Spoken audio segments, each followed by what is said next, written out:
Hello my dear friends and my dear friends, I hope you are doing very well. This is Mithilesh Vishwakarma and I welcome you all to my YouTube channel VSM Academy, The Spirit of Education. So guys, जो आज का lecture है वो previous जो भी मैंने lecture में finish किया था उसके बाद के क्वेश्चन कराने वाला हूँ. दैट इज लास्ट टाइम मैंने क्वेश्चन नंबर 3 तक फिनिश कर दिया था. आज मैं करा रहा हूँ क्वेश्चन नंबर 4.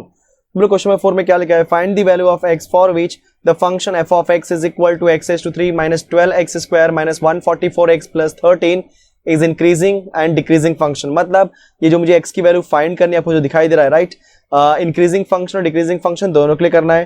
तो सबसे पहले हम क्या लिखते हैं, हमारा f of x. तो बच्चों f of x की वैल्यू यहाँ पे क्या दी है बच्चों? x cube minus 12x square minus 144x plus 13. इतना होने के बाद हम क्या निकालेंगे? इसका derivative. So differentiate with respect to x. तो बोलो इसका डेरिवेटिव क्या हो जाएगा? f of x का derivative f dash x, x is to 3 का derivative 3x square minus 12 constant है, x स्क्वायर का डेरिवेटिव 2x माइनस 144 कांस्टेंट बच्चों x का डेरिवेटिव 1 एंड 13 का बोलो क्या हो जाएगा? 0. इतना होने के बाद f dash x is equal to 3 times of x square आपने कॉपी किया है. 12 टू सा बोलो कितना था बच्चों? 24x minus this is 144. अब चेक कर लेते 3 कॉमन है क्या? यस 3 कॉमन होने वाला ही है. सो बोलो f डैश x हमने ऐसे कॉपी किया. 3 जब आप बाहर लोगे तो यहाँ पे क्या बचेगा? सिर्फ और सिर्फ x स्क्वायर माइनस देखो 3 8 जा 24 तो 8x माइनस 3 4 जा 12 एंड 3 8 जा 24 क्योंकि 3 4 जा 12 किया तो 2 बचेगा 24 एंड 3 8 24 हो जाएगा. ठीक है बच्चों, परफेक्ट. फैक्टर निकाल लेते हैं. सो f डैश x की वैल्यू मुझे क्या मिलने वाली है? 3 times of find the factor of 48 so that their subtraction is minus 8. ठीक है, सो अगर आपको याद होगा 12 4 जा 48 एंड 12 माइनस 4 करेंगे तो हमें आंसर क्या मिलेगा? मतलब माइनस 12 प्लस 4 करेंगे तो हमें आंसर क्या मिलेगा? Minus 8. So x square minus 12x plus 4x minus 48. So f dash x is equal to 3 हमने कॉपी कर दिया है. बोलो x हमने कॉमन लिया बच्चों, x जब कॉमन लेंगे तो अंदर क्या बचेगा? x माइनस 12 प्लस अब देखो 4x और 48 में से बोलो क्या जाने वाला है? 4 जाने वाला है. तो बोलो क्या बचेगा? x minus 12. ठीक है, सो इन शॉर्ट मुझे आंसर क्या मिलेगा बच्चों? f dash x is equal to 3 times of in one bracket x minus 12 and in second bracket s plus 4. Very good. ठीक है, हमारे पास f डैश x आ गया. अब हम लेंगे first condition that is a what f of x is increasing function. तो since f of x is increasing function. अगर आपका f of x increasing function है इसका मतलब क्या होता है बच्चों? Yes f dash x is what? Greater than 0. So therefore 3 times of x minus 12 into x plus 4 is what? Greater than 0. So therefore x minus 12 3 को मैं भेज रहा हूं राइट हैंड साइड में तो x plus 4 is greater then 0.4 क्या हो जाएगा बच्चों? 0. तो देखा जाए तो हमने यहाँ पे क्या फाइंड कर लिया? x माइनस 12 और x प्लस 4 की वैल्यू. अगर आप बहुत ध्यान से देख रहे होगे तो ये ग्रेटर देन 0 है, मतलब इन दोनों को मल्टीप्लाई करने पे आंसर जो आएगा वो क्या रहेगा? Greater than 0. और ग्रेटर देन का 0 का मीनिंग क्या होता है? यस दोनों की वैल्यू क्या मतलब मुझे क्या आना चाहिए? पॉजिटिव वैल्यू आनी चाहिए. और पॉजिटिव वैल्यू दो ही केस में आती है, या तो दोनों प्लस प्लस होने चाहिए तो दोनों माइनस माइनस होने चाहिए. तो उसके लिए हम क्या लिखेंगे बच्चों? केस 1. राइट, तो हम लोग क्या लिखते हैं? केस 1. चलो यहाँ पे लिख रहा हूं, दिस इज केस 1 और यहाँ पे लिखता हूं मैं केस 2. तो केस 1 में क्या दूंगा? जब मैं दोनों को प्लस में करूंगा तो बोलो क्या आएगा आपका? x minus 12 is greater than 0 and x plus 4 is greater than 0. Similarly दोनों को माइनस कर देते हैं क्योंकि दोनों प्लस प्लस रहेंगे तो प्लस इंटू प्लस पॉजिटिव मतलब greater than 0, minus into minus positive मतलब ग्रेटर देन 0. सो नेक्स्ट क्या आएगा बच्चों आपका? x minus 12 is less than 0 and x plus 4 again is less than 0. तो यहाँ पे मुझे x की वैल्यू क्या मिलेगी? ग्रेटर देन 12 क्योंकि माइनस 12 वहां गया तो क्या हो जाएगा? Plus 12 and x is greater then यहाँ पे क्या हो जाएगा बच्चों? माइनस 4. ठीक है, very good. Next x is less then plus 12 and x is less then minus 4. अब इन चारों में से वो कौन सी दो वैल्यू मुझे कैसे मालूम पड़ेगा? यस नंबर लाइन का यूज करके. तो बच्चों हम लोग क्या करते हैं? एक नंबर लाइन ड्रॉ करते हैं. देखो मैं यहाँ पे नंबर लाइन ड्रॉ कर रहा हूँ. Very good. तो नंबर लाइन पे मैं कुछ नंबर दे देता हूँ. सो फॉर एग्जाम्पल ये मिडिल वैल्यू तो मैंने लिख दिया बच्चों यहाँ पे 0 1 2 3 4 5 6 7 8 9 10 11 12 13 and 14 and so on dot dot. This is what बच्चों? -1 -2 -3 -4 -5 -6। ठीक है, चलो फर्स्ट कंडीशन बोलो यहाँ पे क्या है, x इज ग्रेटर देन 12। तो अगर मैं बात करूंगा x इज ग्रेटर देन 12 के बारे में, तो जब मैं लाइन यहाँ पे ड्रॉ करूंगा बच्चों x इज ग्रेटर देन 12, तो 12 यहाँ पर है, ग्रेटर देन 12 मतलब कहाँ जाएगा, ग्रेटर बोल दिया मतलब राइट साइड में भागने वाला है, तो राइट साइड में भाग रहा है। परफेक्ट, किसकी वजह से, 12 की वजह से। आगे दूसरा क्या है बोलो, x इज ग्रेटर देन -4। बोलो -4 देखो यहाँ पर है, ठीक है, x इज ग्रेटर देन -4 मतलब यहां से हम लोग स्टार्ट करेंगे और यहां तक भेजेंगे, बराबर। ठीक, किसकी वजह से, -4 की वजह से। तो आपको सामने से ही दिख रहा होगा जो मेरी कॉमन वैल्यू है बच्चों, ये देखो आपकी कॉमन वैल्यू आ रही है, बराबर ना, यस। ये बोलो कि आपकी कॉमन वैल्यू, और कॉमन वैल्यू किसकी वजह से आ रही है, x इज ग्रेटर देन 12 की वजह से, क्योंकि देखो यहाँ पे 12 है और यहाँ पे क्या है -4, बराबर ना। तो 12 और -4 में किसकी वजह से कॉमन वैल्यू आ रही है बच्चों, 12 की वजह से। तो कहने का मतलब x इज ग्रेटर देन 12 हमारा आंसर होगा यहाँ पे। ठीक है, परफेक्ट, फर्स्ट पार्ट क्लियर हो गया। सेकंड पार्ट लेते हैं हम लोग। जब सेकंड पार्ट लेने जाएंगे तो बोलो क्या करेंगे, x is less then 12। Again हम लोग लाइन ड्रॉ कर लेते हैं, ठीक है। तो x इज लेस देन 12 के लिए 12 को पकड़ा हमने, लेस देन बोल दिया मतलब कहां जाएगा आपका, ये लेफ्ट हैंड साइड में भागने वाला है। ठीक है, क्योंकि लेस देन बोल दिया, ये किसकी वजह से बन रहा है बच्चों, 12 की वजह से बन रहा है। नेक्स्ट पार्ट क्या बनने वाला है बताओ मुझे, x इज लेस देन -4। तो लेस देन -4 मतलब नॉर्मली फिर से हम लोग वही काम कर लेते हैं, चलो यस। ये देखो 4 यहाँ पे, -4, यस हमने यहाँ पे कर दिया। ठीक है, ये किसकी वजह से बना बच्चों, -4 की वजह से। तो बताओ कॉमन वैल्यू मुझे मिल रही है, अगर आप ध्यान से देख रहे होगे तो आपको कॉमन वैल्यू यहाँ पे मिल रही है। ये बोलो क्या है बच्चों, आपको कॉमन वैल्यू, और किसकी वजह से मिली, -4 की वजह से। तो -4 की वजह से बनी मतलब क्या हो जाएगा, ये पार्ट हमारा आंसर यहाँ पे, right, x is less then -4 की वजह से। सो कहने का मतलब यहाँ पे ये है कि इतना होने के बाद जो मेरा सोल्यूशन आने वाला है बच्चों, राइट, जो मेरा सोल्यूशन आने वाला है, बोलो सोल्यूशन क्या आएगा, x is greater then 12 and x is less then -4। ठीक है, इसको अगर आप और ध्यान से देखना चाहोगे तो बोलो क्या हो जाएगा, x बिलोंग्स टू व्हाट, 12 से बड़ा है ना, तो 12 के बाद कहां जाएगा, इन्फिनिटी तक जाएगा। एंड x बिलोंग्स टू -4 से छोटा है, तो -∞ टू -4। लास्ट लेक्चर में हमने बहुत सारी चीजें यहाँ पे एक्सप्लेन की थी। ठीक है, ए पार्ट हमारा क्लियर हो गया। अब आते हैं बच्चों हम लोग बी पार्ट के ऊपर। जब हम बी पार्ट के ऊपर आएंगे तो हम लोग क्या बोलेंगे, yes this is my B part. और बी पार्ट क्या बोलता है कि since f of x is decreasing function, ठीक है, इज डिक्रीजिंग फंक्शन। अगर ये डिक्रीजिंग फंक्शन है, इसका मतलब क्या हो जाएगा, f डैश x की वैल्यू क्या हो जाएगी बच्चों, लेस देन 0। लेस देन 0 जैसे ही हुआ हम लोग f डैश x की वैल्यू पुट कर देते हैं बच्चों। f डैश x की वैल्यू यहाँ पे क्या दी है बताओ, f डैश x की वैल्यू मुझे दी है, देखो यहाँ पर ये वाला बंदा, बोलो 3 times of x minus 12 into x plus 4 which is less than 0, right. So therefore मुझे यहाँ पे क्या मिलेगा बोलो, x minus 12 into x plus 4 which is less than 0। तो लेस देन 0 इसका मतलब ये होता है कि ये मुझे निगेटिव वैल्यू मिल रही है, और निगेटिव कब होता है, जब एक प्लस और एक माइनस हो, राइट। तो पहला प्लस हो सकता है दूसरा माइनस, या पहला माइनस हो सकता है दूसरा प्लस। तो इसका मतलब क्या होने वाला है, केसेस। तो हम लोग क्या बोलेंगे बच्चों यहाँ पे, yes case 1 and case 2।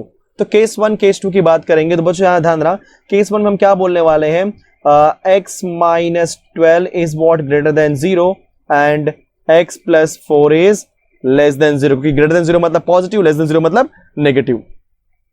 And case 2 में हम क्या बोलेंगे, x minus 12 is less than 0 and x plus 4 is greater than 0। तो जो मेरी वैल्यू आएगी बच्चों क्या आएगी, x is greater then 12 and x is less then -4। Similarly बोलो यहाँ पे क्या होगा, x is less then 12 and x is greater then -4। फटाफट आ गया हमारे पास। अब जो हमारे पास चारों की चारों वैल्यू आ चुकी है, हम लोग क्या ड्रॉ करने वाले हैं, नंबर लाइन। तो फटाफट हम लोग नंबर लाइन ड्रॉ कर लेते हैं, और नंबर लाइन से हम लोग डिसाइड कर लेंगे हमारे पास क्या वैल्यू आने वाली है। ठीक है, चलो तो बच्चों ये मैंने क्या ड्रॉ कर दिया, आपका नंबर लाइन। ठीक है, नंबर लाइन में चलो मैं यहां से नंबर देता हूं। So this is 0 1 2 3 4 5। दो लार्जेस्ट वैल्यू 12 है, इसलिए मैं 4 5 6 7 8 9 10 11 12 13 एंड 14 तक गया मैं। उसके बाद क्या दिया है, -1 -2 -3 -4 -5 -6 एंड सो ऑन। अब मुझे क्या करना है, यहाँ पे चेक करना है x इज ग्रेटर देन 12 के लिए। तो बच्चों जब मैं x इज ग्रेटर देन 12 के लिए चेक करूंगा तो बोलो 12 आपका ये है, ग्रेटर देन बोला मतलब कहां जाएगा, आपका आगे की तरफ जाने वाला है। वेरी गुड, ये आपका 12 की वजह से बना। अब जो दूसरा वैल्यू है, बोलो दूसरा यहाँ पर क्या मिल रहा है मुझे, x इज लेस देन -4। देखो -4 यहाँ पे लेस देन बोल दिया मतलब ये जाएगा लेफ्ट हैंड साइड, मतलब पीछे की तरफ। Very good. अब बताओ कुछ कॉमन मिल रहा है क्या, नहीं, क्योंकि एक बंदा लेफ्ट में भाग रहा है, एक बंदा राइट में भाग रहा है, तो हमें कोई भी कॉमन वैल्यू नहीं मिल रही है। तो यहां देखा जाए तो ये बंदा भी अपने पास नहीं मिला, मतलब x इज ग्रेटर देन 12 की वजह से भी आंसर नहीं मिलेगा, और x इज लेस देन -4 की वजह से भी आंसर नहीं मिलेगा। अब जो नेक्स्ट पार्ट करने वाले हम लोग क्या करने वाले हैं, देखो सब लोग, ये जो x इज लेस देन 12 है बच्चों, x इज लेस देन 12 में हम लोग क्या लेंगे, ये 12 को पकड़ा और लेस देन बोल दिया, मतलब कहां भागेगा आपका लेफ्ट हैंड साइड में, क्योंकि लेस देन बोल दिया बराबर। और दूसरा क्या है, x इज ग्रेटर देन -4, तो -4 से बड़ा है ना, तो -4 से बड़ा मतलब जाएगा राइट हैंड साइड में, क्योंकि -4 से बड़ा तो -3 बड़ा है, -2 बड़ा है, -1 एंड सो ऑन, तो -4 से कहां जाएंगे हम लोग, राइट हैंड साइड में। परफेक्ट। जस्ट वेट थोड़ा सा, -4 से बड़ा, यस ओके, सी -4 से बड़ा हो गया। ठीक है बच्चों, अगर आप ध्यान से देख रहे होगे इसके अंदर तो आपको जो ये कॉमन दिख रहा है राइट ना, देखो ये बच्चों ये आपको कॉमन सेक्शन दिखाई दे रहा है, ये वाला पार्ट राइट, और ये जो पार्ट आपको कॉमन सेक्शन मिल रहा है किसकी वजह से मिल रहा है, x इज लेस देन 12 और x is greater then minus, देखो ना ये आपका यहाँ से आगे जा रहा है, तो x इज ग्रेटर देन -4, ये 12 से कम आ रहा है, मतलब x इज लेस देन बराबर 12। तो देखा जाए हमारे पास दोनों वैल्यू मिल चुकी है, अगर दोनों वैल्यू मिल चुकी है मतलब क्या हो गया, काम खत्म हो गया। देयरफॉर क्या बोलोगे, यस सॉल्यूशन। व्हाट बच्चों, x is less then 12 and x is greater then -4, so therefore उसको मैं क्या लिख सकता हूं बच्चों, x बिलोंग्स टू -4, 12, क्योंकि -4 और 12 के बीच में हम इस तरीके से लिख सकते हैं। अगर दोनों वैल्यू बाहर भागती है तो हम लोग क्या करते हैं, इन्फिनिटी का यूज करते हैं, क्योंकि बाहर भाग रही ना तो बाहर तो इन्फिनिटी मिलेगा, बट इस केस में हमारे पास अंदर आ रहा है तो इसका मतलब कुछ ना कुछ रेंज मिल जाएगा। ठीक है, इस तरीके से हमने क्वेश्चन नंबर 4 को सॉल्व किया। अब मूव करते हैं नेक्स्ट क्वेश्चन पे। सो बच्चों ये रहा हमारा क्वेश्चन नंबर 6। क्वेश्चन नंबर 6 में क्या बोला है, find the value of x for which the f of x is equal to x divided by x² plus 1 is a strictly increasing, B strictly decreasing. Same question जैसा मैंने previous किया था, just आपका function थोड़ा different दे दिया, इसके लिए मैं क्वेश्चन कराने जा रहा हूं। सबसे पहले हम क्या लेते हैं, function that is f of x। तो बोलो f ऑफ x की वैल्यू यहां पे क्या दी है मुझे, x divided by x² plus 1। अब इसको मैं क्या करूंगा बच्चों, डिफरेंशिएट, किसके रिस्पेक्ट में, yes with respect to x। तो f ऑफ x का डेरिवेटिव क्या हो जाएगा, बोलो f dash x that is equal to, अब यहाँ पे क्या अप्लाई होने वाला है आपका u अपॉन v रूल। तो बोलो क्या मुझे मिलेगा, x² प्लस 1 का होल स्क्वायर, फिर यही जो x² प्लस 1 है मैंने यहाँ पे कॉपी कर दिया बच्चों, बचा x का डेरिवेटिव, तो x का डेरिवेटिव क्या हो जाएगा 1, मैं डायरेक्टली कर रहा हूँ, फिर मैंने लिख दिया x। तो अगर आपको याद होगा v derivative of u minus u derivative of v, तो यहाँ पे v कौन है, x² प्लस 1, तो उसका डेरिवेटिव बोलो क्या हो जाएगा 2x एंड 1 का डेरिवेटिव 0 डिवाइड बाय v², इसलिए x² प्लस 1 का whole square. So therefore f dash x की वैल्यू मुझे क्या मिलेगी यहाँ पे, x² प्लस 1 माइनस ये देखो ये 2x प्लस 0 क्या हो जाएगा आपका 2x, और जब 2x को मल्टीप्लाई करोगे x में तो मुझे क्या मिल जाएगा 2x² whole divide by x² plus 1 का होल स्क्वायर। तो बच्चों जो आपका f डैश x फाइनली आने वाला है वो बोलो क्या मिल जाएगा मुझे 1 माइनस x², क्योंकि x² माइनस 2x² क्या हो जाएगा -x², एंड जो नीचे आपका x² प्लस 1 का होल स्क्वायर से टच मत करो। आप क्या बोलोगे, फर्स्ट कंडीशन क्या, कि since f of x is a strictly increasing function, therefore what, f dash x is greater than 0। therefore बच्चों क्या हो जाएगा हमारा ये 1 minus x² divided by x² plus 1 का whole square is greater than 0। जब मैं इसे मल्टीप्लाई करूंगा राइट, तो बोलो मुझे क्या मिले वहां पे, यहाँ पे तो बच्चों मुझे मिलेगा यहाँ पे 1 minus x² is greater than 0। So therefore क्या हो जाएगा आपका 1 यहीं पे रखो, ग्रेटर देन x², आपने x² को वहां भेज दिया, माइनस हो जाएगा प्लस। अब आप उसको उल्टा लिखोगे तो बोलो क्या आएगा, x² which is less than 1। ठीक है, और जब आप इसकी वैल्यू फाइंड करोगे तो बोलो क्या मिलेगा, x is less then plus -1।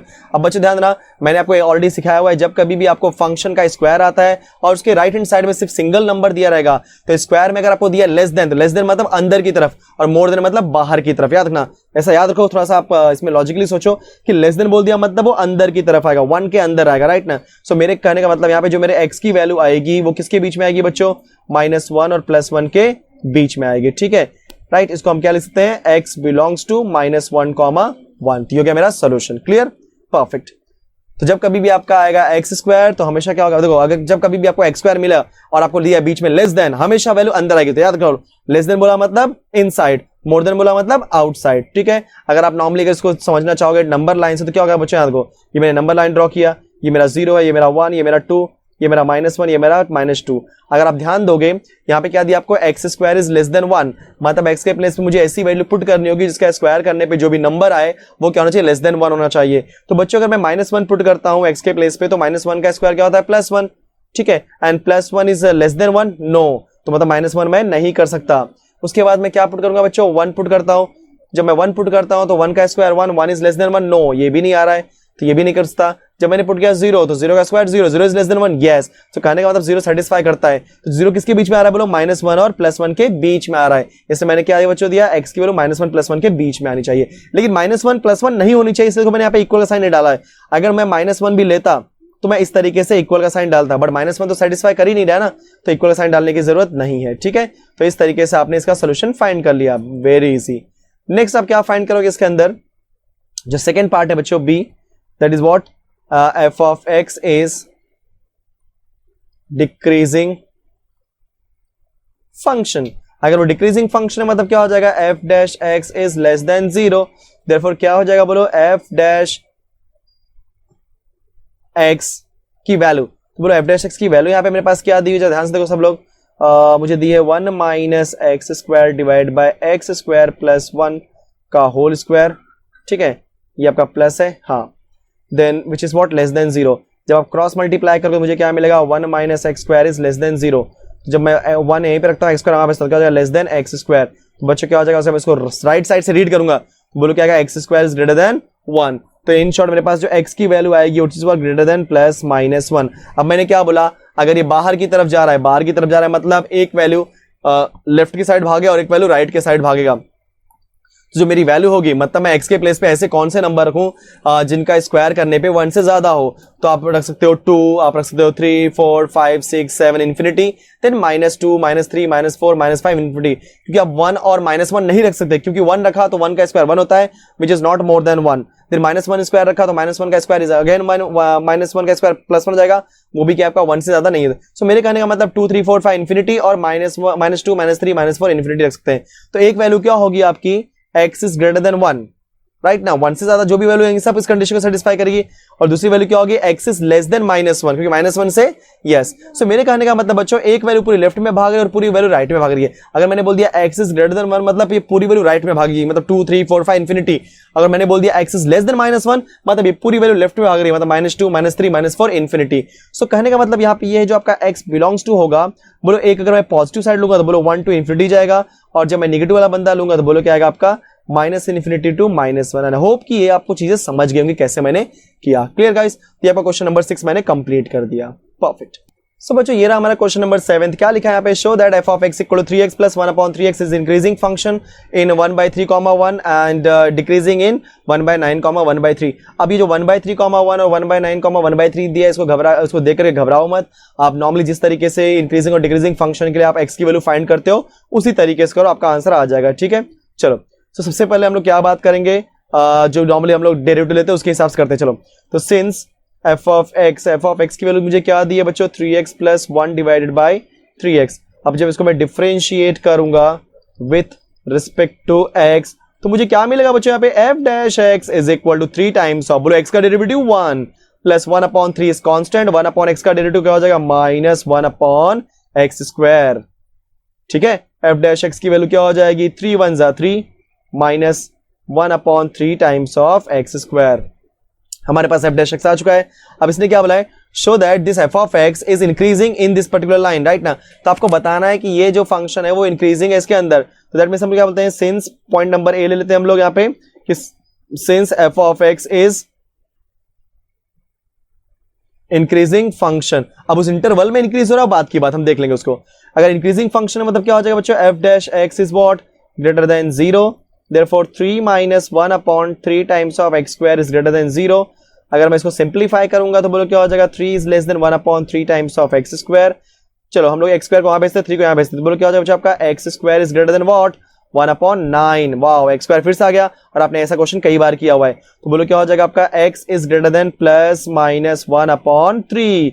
सो मेरे कहने का मतलब यहाँ पे ये है कि जो मेरे x की वैल्यू है ग्रेटर देन, और मतलब जो मेरा x स्क्वायर है बच्चों, यहाँ पे x स्क्वायर की वैल्यू क्या मिली, 1/9 विच इज ग्रेटर देन का साइन है, और ग्रेटर देन में क्या होता है, हमेशा वैल्यू बाहर की तरफ भागती है। सो मेरे कहने का मतलब यहाँ पे ये है कि जो मेरी एक वैल्यू होगी, मतलब क्या, x is what greater than 1/3 and x is less then -1/3। तो x इज ग्रेटर देन 1/3 इसका मतलब ये होता है कि आपकी जो वैल्यू है वो पूरी राइट साइड में भाग रही है, और x इज लेस देन -1/3 बोला मतलब पूरी वैल्यू क्या है, राइट लेफ्ट हैंड साइड में भाग रही है। ठीक है, तो ये मेरा क्या हो गया आंसर। अब एक काम करते हैं, जो यह हमारा था ना 1/3 और 1 के बीच में प्रूफ करना है, तो वो चेक कर लेते हैं राइट हो रहा है कि नहीं। सबसे पहले बच्चों मैंने एक लंबा लाइन ड्रॉ कर लेता हूं। ठीक है, जब मैं नंबर लाइन ड्रॉ करूंगा तो अपने को आइडिया मिल जाएगा इसके लिए कहाँ भागना चाह रहा है, ठीक है। तो बीच में मैंने क्या ले लिया, 0। मान लो ये आपका 1 है, तो 1 के बीच में क्या है आपका, ये 1/3, 2/3 एंड नेक्स्ट में 3/3 इज 1, परफेक्ट। देन आपका आएगा यहाँ पे 2, फिर 3 ले लिया, फिर 4 ले लिया, फिर दिस इज -1, -2, -3। बच्चों मुझे आप ये बताओ, अगर मैं बोलूँ x इज ग्रेटर देन 1/3, ठीक है, और एक बात और, ये जो -1/3 यहाँ पे कहीं पे आएगा, देखो -1/3। तो अगर मैं बोलूँ x इज ग्रेटर देन 1/3, तो 1/3 की से बड़ा है, मतलब कहाँ जाएगा आपका, राइट हैंड साइड में भागेगा, ठीक है, यहाँ से। और जब मैं बोलूंगा लेस देन -1/3, तो कहाँ भागेगा आपका, यस देखो लेफ्ट हैंड साइड में भाग रहा है, कंफर्म, परफेक्ट। तो एक बंदा लेफ्ट में भाग रहा है, एक बंदा राइट में भाग रहा है, क्लियर। अब चेक करते हैं कि ये 1/3 और 1/9 के बीच में आ रहा है क्या। तो अगर आप ध्यान से देखोगे बच्चों, ये देखो 1/3 यहाँ पे है और 1 यहाँ पे है, बहुत अगर ध्यान से देख लोगे, ये 1/3 यहाँ पे है और 1 यहाँ पे है। तो देखो ना, अगर ये यहाँ से यहाँ तक आ रहा है तो उसी रेंज में तो ये बंदा भी आ रहा है, देखो नीचे 1/3 से 1। सो कहने का मतलब अगर इंक्रीजिंग है कहाँ के लिए, 1/3 से ज्यादा के लिए, और -1/3 से एकदम कम के लिए। तो 1/3 से ज्यादा के लिए हमारे पास ये वैल्यू भी तो आई जा रही है ना, 1/3 और 1, तो उसके बीच में तो पूरी वैल्यू आ रही है, जब क्योंकि उसके आगे भी तो जा रहा है ना, लेकिन ये छोटी वैल्यू तो उनको काउंट तो कर ही रहा है। सो कहने का मतलब ये 1/3 से 1 को भी यहाँ पे कवर कर रहा है। जब कवर कर रहा है इसका मतलब इस कंडीशन में भी क्या है बच्चों, ये यस इंक्रीजिंग है। तो कहने का मतलब डायरेक्टली बोल दो, therefore f of x is increasing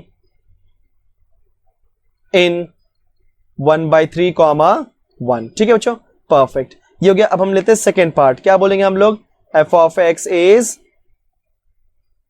decreasing है, तो बोलो क्या हो जाएगा, f dash x is less than 0, therefore 3 - 1/3 times of x square is less than 0। Same way जैसे हमने प्रीवियसली किया था, तो 3 is less than 1/3x square। अब x square वहां भेजो, 3 यहां भेजो, तो 1/9 हो जाएगा। सो देयरफॉर क्या हो जाएगा बच्चों आपका, x is less than plus minus 1/3। तो अब मैंने यहाँ पे बोल दिया लेस देन मतलब क्या होता है आपका, अंदर के साइड आएगा बच्चों। तो अंदर के साइड आया मतलब क्या हो जाएगा, -1/3 और 1/3 के बीच में मेरी वैल्यू क्या होगी, x, ठीक है। This is x belongs to, confirm, very good, ये बिलोंग्स टू है, ठीक है। हाँ, अब एक हम नंबर लाइन ड्रॉ कर लेते हैं। तो जब नंबर लाइन ड्रॉ करूंगा तो हम लोग को आइडिया मिल जाएगा एक्जैक्टली किस तरीके से वैल्यू आ रही है हमारी, जो हमको प्रूफ करना है। सो मैंने यहाँ पे नंबर दे दिया, चलो क्या 0 दे दिया, 1/3 दे दिया बच्चों, एंड दिस इज 2/3, देन आपका आएगा 1, फिर आपका आएगा 2, देन 3, देन 4, दिस इज -1 हो गया, -2 हो गया, -3 हो गया। तो जो मेरी वैल्यू है बच्चों क्या है, ध्यान देना, मेरी जो वैल्यू है -1/3 और 1/3 के बीच में, अगर ध्यान दोगे -1/3 आपका यहाँ पे आने वाला है, ठीक है। हाँ, तो -1/3 और 1/3 के बीच में आने वाली है। तो क्या करते हैं, इसको हम लोग हाईलाइट कर देते हैं। जब मैं हाईलाइट करूंगा, देखो मैं यहाँ से हाईलाइट कर रहा हूँ, यस। सो -1/3 और 1 के बीच में आ रही है, दिख रहा है आपको, यस, ये पूरा वैल्यू आ रहा है। अगर आप बहुत ध्यान से देख रहे होगे तो जो 1/9 है लगभग यहाँ पे आने वाला है, ये जो मैं लिख रहा हूँ, ठीक है, 1/9। अब मेरी वैल्यू क्या है बच्चों, 1/9 और 1/3। तो 1/9 और 1/3 को जब आप बहुत ध्यान से देखोगे, यस देखो ये पार्ट दिख रहा है आपको, ये 1/3 और 1/9, क्लियर दिखाई दे रहा है सबको, हाँ, जस्ट वेट, ओके, ठीक है बच्चों, दिखाई दे रहा है आपको 1/9 और 1/3, क्योंकि जो वैल्यू मेरी -1/3 से +1/3 के बीच में है, और जिस रेंज के लिए मुझे पूछा है वो रेंज -1/3 और 1/3 के बीच में आता है ना, 1/9 to 1/3। सो कहने का मतलब यस वो उस केस में डिक्रीजिंग है। आप क्या बोलते हो, therefore f of x is decreasing in 1/9, 1/3। ये बच्चों क्या होगा आपका आंसर। तो इस तरीके से हमने क्वेश्चन नंबर 7 को फिनिश कर दिया। सो बच्चों ये रहा हमारा क्वेश्चन नंबर 8। क्या बोला है, show that f of x equal to x minus cos x is this is ठीक है, is increasing function for all x। तो सबसे पहले हम लोग सोल्यूशन लिखते हैं और उसमें हम लोग ट्राई करते हैं एग्जैक्टली कैसे है ये।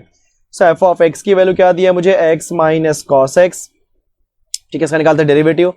सो f डैश x की वैल्यू क्या हो जाएगी, x का डेरिवेटिव जब निकालने जाओगे तो बोलो क्या मुझे मिलेगा, 1। तो x का डेरिवेटिव क्या हो जाएगा बच्चों, 1 माइनस cos का डेरिवेटिव क्या होता है, माइनस साइन x, ठीक है। सो इन शॉर्ट मुझे f डैश x की वैल्यू क्या मिल जाएगी बच्चों, 1 प्लस साइन x, ठीक है।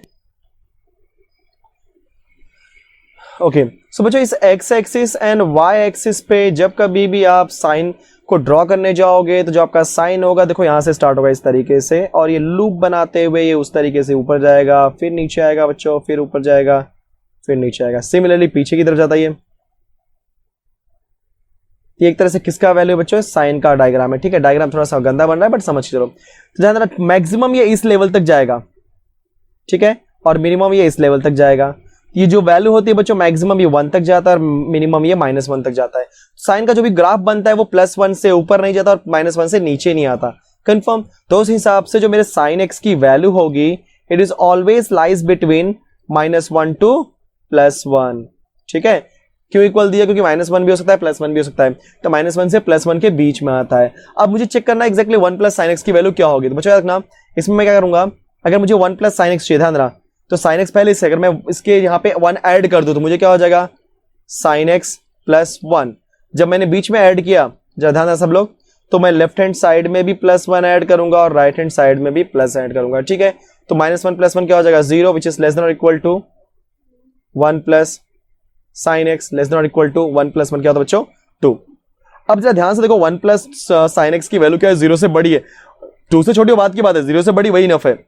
अगर 0 से बड़ी है इसका मतलब ये होता है कि वैल्यू पॉजिटिव है, that means 1 + sin x is greater than 0, बराबर। अगर ग्रेड 0 से बड़ा है मतलब ये किसकी वैल्यू, f' की वैल्यू। तो इन शॉर्ट बच्चों f' इज ग्रेटर देन 0। अगर आपका f' 0 से बड़ा हो गया इसका मतलब क्या होता है, your f of x is increasing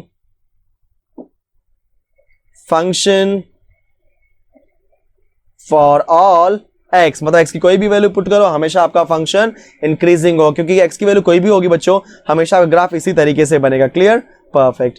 तो ये रहा हमारा क्वेश्चन नंबर 8। तो गाइस क्वेश्चन नंबर 8 के साथ में मैंने आपको इंक्रीजिंग और डिक्रीजिंग के सारे क्वेश्चंस फिनिश कर दिए, राइट। अब इसके बाद जो न्यू कॉन्सेप्ट आने वाला है वो किसके ऊपर आने वाला है बच्चों, यस, मैक्सिमा एंड मिनिमा के ऊपर। तो सबसे पहले मैं आपको मैक्सिमा एंड मिनिमा के क्वेश्चन, मतलब सबसे पहले गाइस मैं आपको मैक्सिमा मिनिमा के क्वेश्चन कराने के पहले मैं आपको सबसे पहले उसका कॉन्सेप्ट सिखाऊंगा। एक बार आपको कॉन्सेप्ट बहुत अच्छे से समझ में आ गया तो आपको मैक्सिमा मिनिमा का क्वेश्चन भी आराम से समझ में आ जाने लगेगा, ठीक है। सो होप सो कि ये वीडियो आपको पसंद आया होगा, अच्छा भी लगा होगा। अगर आपको अच्छा लगा है तो वीडियो को लाइक कर दो, शेयर कर दो, कमेंट कर दो। And guys most important thing, अगर आपने अभी तक चैनल को सब्सक्राइब नहीं किया हुआ है तो चैनल को सब्सक्राइब भी कर दो। Last but not least, keep learning and keep practising with BSM Academy। Thank you so much.